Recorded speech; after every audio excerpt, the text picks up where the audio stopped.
अस्सलाम वालेकुम। I am Saptan Ali, lecturer in higher education department. Educators या टीचिंग की जॉब देखने वालों के लिए खुशखबरी है कि फेडरल डायरेक्टोरेट ऑफ एजुकेशन ने 150 पोस्ट अनाउंस की हैं तीन सब्जेक्ट्स में, मैथमेटिक्स, कंप्यूटर साइंस और इंग्लिश। तो अगर आपकी स्टडी का बैकग्राउंड इन तीनों में से किसी भी एक सब्जेक्ट के लिए है और आप पाकिस्तान के किसी भी कोने से ताल्लुक रखते हैं, पंजाब, सिंध, केपी के, बलूचिस्तान, आजाद जम्मू कश्मीर, गिलगित बल्तिस्तान, इस्लामाबाद, आप कहीं से पर भी हैं, आप इस सीट पर अप्लाई कर सकते हैं क्योंकि यह है फेडरल डायरेक्टोरेट ऑफ एजुकेशन और सीटें हैं टोटल तीन सब्जेक्ट्स में, मैथमेटिक्स, कंप्यूटर साइंस और इंग्लिश। अच्छा, टोटल सीटों की तादाद हमारे पास है 150। आज की इस वीडियो में हम आपको डिटेल में बताएंगे कि सीट्स की डिस्ट्रीब्यूशन क्या है, यानी कि किस सब्जेक्ट में कितनी सीटें हैं, मेल के लिए कितनी है, फीमेल के लिए कितनी है, एलिजिबिलिटी क्राइटेरिया डिटेल से डिस्कस करेंगे, एज लिमिट डिस्कस करेंगे क्योंकि 18 to 25 जनरल है, लेकिन एज रिलैक्सेशन क्या होती है वो बताएंगे। लास्ट डेट टू अप्लाई हम आपको वीडियो के शुरू में भी बता रहे हैं कि 10 अप्रैल है और फिर हम डिस्कस करेंगे टेस्ट का सिलेबस। तो वीडियो को एंड तक देखिएगा क्योंकि वीडियो में वो तमाम जरूरी इंफॉर्मेशन है जो आपको यहां पर रिक्वायर्ड होगी। तो आप पहले इस बात पर ध्यान दें कि चूंकि 10 अप्रैल है अप्लाई करने की लास्ट डेट, तो वीडियो देखने का मकसद यह है कि आप इस पोस्ट पर अप्लाई कर सकते हैं। उसके बाद दूसरा मरहला आता है कि आपने उसकी तैयारी करनी है, तो हम दोनों बातों को साथ लेकर चलेंगे। तो आगाज करते हैं। सबसे पहले अगर हम ऐड देखें तो ये हमारे पास फेडरल डायरेक्टोरेट ऑफ एजुकेशन है गवर्नमेंट ऑफ पाकिस्तान के अंडर। तो फेडरल सीटें हैं, सीटें दो तरह की हैं, मेल के लिए अलग से दी गई हैं, फीमेल के लिए अलग से सीटें हैं।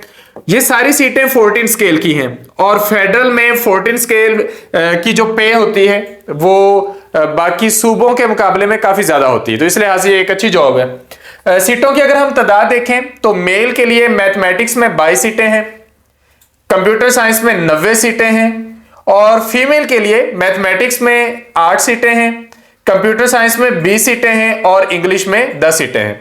अगर हम सीटों की तादाद का कंपैरिजन करें जिस तरह के मुख्तलिफ पब्लिक सर्विस कमीशन में सीटें आती हैं, तो उस हिसाब से अगर हम देखें तो ये सीटें खासी ज्यादा सीटें हैं और चूंकि आप लोगों को एक ही सीट चाहिए तो आपको अपना लक इस पे लाजमी तौर पे आजमाना चाहिए कि इतनी ज्यादा तादाद में अगर सीटें हैं तो आपके चांसेस काफी ज्यादा हैं। 150 सीटें हैं, जितने मर्जी लोग अप्लाई करें, अगर आप अपनी मेहनत के साथ जाते हैं तो आपकी सिलेक्शन के चांसेस बन जाएंगे। कोटा डिस्ट्रीब्यूशन क्या है? कोटा में आप लोगों के लिए फर्दर ऑप्शंस निकल आते हैं। सबसे पहले ओपन मेरिट जो सीटें हैं वो अलग से हैं, फिर उसके अलावा इस्लामाबाद के रेजिडेंट्स के लिए कुछ सीटें अलग से इंक्लूड की गई हैं, पंजाब के लोगों के लिए कुछ सीटें हैं ये परसेंटेज में है, सिंध के लोगों के लिए हैं, रूरल अर्बन के लिए अलग अलग कोटा होता है, केपी के वालों का भी कोटा है, बलूचिस्तान, एक्स फाटा, आजाद जम्मू कश्मीर। इसका मतलब अगर आप कहीं से भी बिलोंग करते हैं तो आप इन सीटों पर अप्लाई कर सकते हैं। आपके कोटा की सीटें भी हैं और ओपन मेरिट का मतलब यह है कि उस पर तो सब लोग ही अप्लाई कर सकते हैं, तो आपका मेरिट दोनों तरह से बन सकता है। अब हम बात करते हैं एलिजिबिलिटी क्राइटेरिया, कौन लोग इन सीटों के लिए अप्लाई कर सकते हैं। नंबर 1, इन तीनों सीटों में, तीनों सब्जेक्ट्स में अगर आपकी रेलेवेंट सब्जेक्ट में डिग्री है और सेकंड डिवीजन मिनिमम है तो आप इस पर अप्लाई कर सकते हैं। यानी कि अगर आपकी क्वालिफिकेशन मैथमेटिक्स में है, कंप्यूटर साइंस में या फिर इंग्लिश में, आपने चाहे बीएस किया है, एमए एमएससी की है या एमफिल पीएचडी की है, आप इन सीटों के लिए एप्लीकेबल हैं। जो मिनिमम क्वालिफिकेशन यहां पे रिक्वायर्ड है वो हमारे पास है बीए, और यहां पर एक बात क्लियर की गई है, बैचलर्स डिग्री। बैचलर्स डिग्री का मतलब बीए बीएससी होता है, यानी कि अगर आपकी मिनिमम इतनी भी क्वालिफिकेशन है आप इन सीटों पर अप्लाई कर सकते हैं। एमए एमएससी जो है वो भी काउंट हो जाएगी और एमफिल पीएचडी डेफिनेटली वो आपकी वेटेज उतनी ही बढ़ती चली जाएगी। तो अगर रिकॉग्नाइज्ड यूनिवर्सिटी से आप लोगों ने ये डिग्री कर रखी है, आपके पास 14 इयर्स ऑफ एजुकेशन है, तो आप इन सीटों पर अप्लाई कर सकते हैं। एज लिमिट की बात करें तो 18 से 25 साल की एज लिमिट है, ये जनरल एज लिमिट है, 18 से 25 तो सबके लिए है। उसके बाद एज रिलैक्सेशन के रूल्स हैं, जो कि मेल को 5 साल मजीद एज रिलैक्सेशन मिलती है, जबकि फेडरल में फीमेल के लिए भी फर्दर 5 साल की ही एज रिलैक्सेशन है।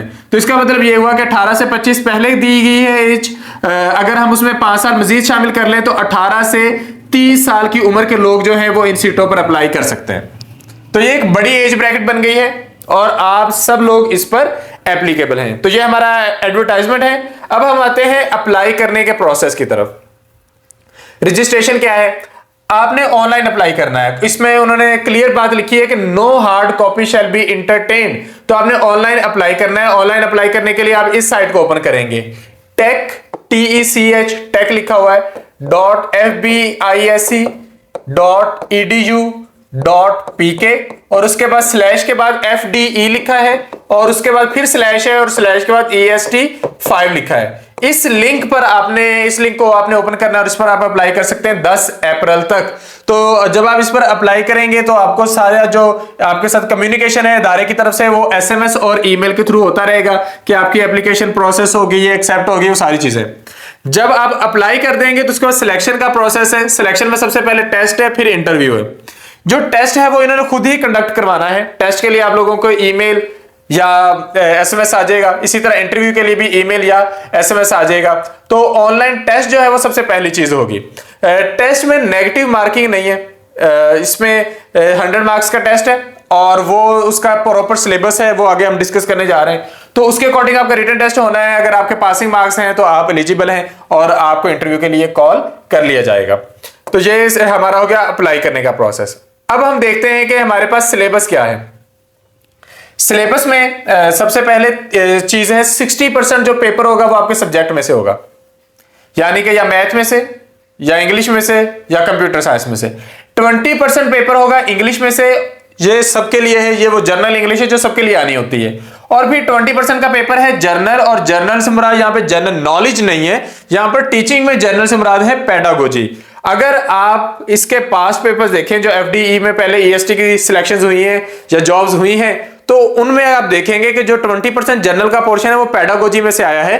पास पेपर्स देखने के लिए आप लोग MK प्रिपरेशन की शॉर्ट्स वीडियोस यूट्यूब चैनल या टिकटॉक पर आप उसकी वीडियोस देख सकते हैं। वहां पर इसके शॉर्ट रील्स जो है वो शेयर कर दी गई हैं, वहां से आप इसे देख सकते हैं। तो ये आपने इस तरीके से तैयारी करनी है कि 60% सब्जेक्ट होगा, 20% इंग्लिश और 20% जर्नल। तो आपको इसकी तैयारी करनी होगी।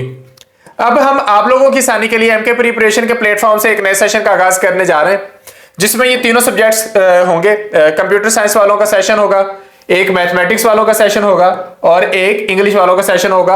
और सब्जेक्ट स्पेशलिस्ट जो इन तीनों सब्जेक्ट्स के हैं वो आपको तैयारी करवाएंगे। कंप्यूटर साइंस के लिए अलग होंगे, मैथमेटिक्स के लिए अलग होंगे और इंग्लिश के लिए अलग होंगे। इसकी जो सेशन की फी है वो 5000 है। ये क्रैश टेस्ट सीरीज होगी जिसमें आपको टेस्ट होने से पहले सारा सिलेबस कवर करवा दिया जाएगा। सेशन का आगाज हम करें 15 अप्रैल से 15 अप्रैल से सेशन का आगाज हो रहा है। और सेशन को ज्वाइन करने के लिए आप इन नंबर्स पर रब्ता कर सकते हैं 0333-260-5045 या फिर 0342447091। तो इन नंबर्स पर रब्ता करके आप इन सीटों के लिए रजिस्टर हो सकते हैं, अपनी तैयारी का प्रोसेस जो है वो शुरू कर सकते हैं।